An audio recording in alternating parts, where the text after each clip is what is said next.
Belum disetrika nih. Bau Apax.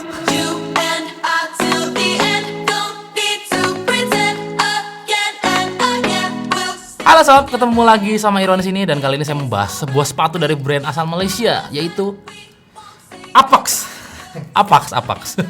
Ini adalah Apax SP609YS. Sebuah sepatu dengan penamaan yang sangat tidak ramah dalam ingatan. Sebuah penamaan yang menurut saya agak buruk untuk sebuah sepatu ya. Kenapa saya bilang buruk?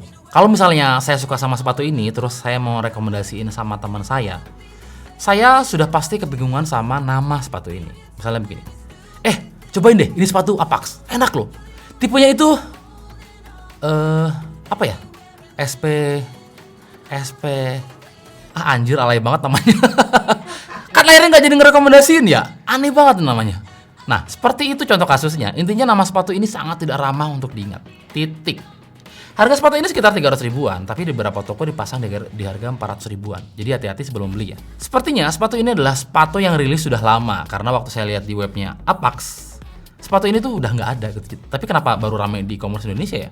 Kayaknya stok lama deh. Nah, ngomongin soal brand Apax, brand ini kayaknya kurang dikenal secara umum ya. Untuk para entusias sudah pasti kenal ya, karena raket mereka banyak yang jadi legendaris. Misalnya Apax Z Ziegler. Tapi secara umum, saya yakin brand ini masih terdengar asing. Satu hal yang mau saya kasih tahu adalah brand ini bukan brand ecek-ecek ya. Jadi harusnya kualitas produk mereka cukup bagus, menurut saya.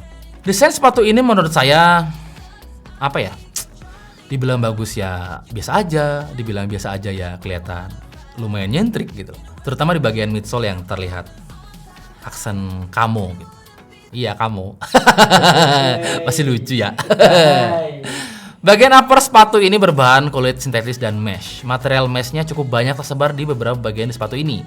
Ini juga yang bikin sepatu ini kerasa nyaman waktu dipakai dalam waktu yang cukup lama, karena ventilasinya atau sirkulasi udaranya cukup bagus.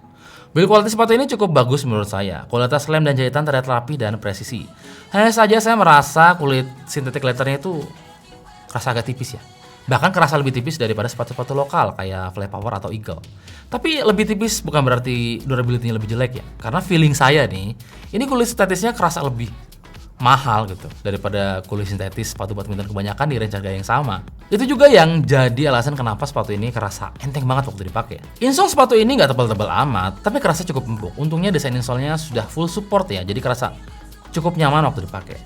Bagian midsole-nya ini berbahan pilon dengan finishing camo. Iya, kamu. Lagi ya.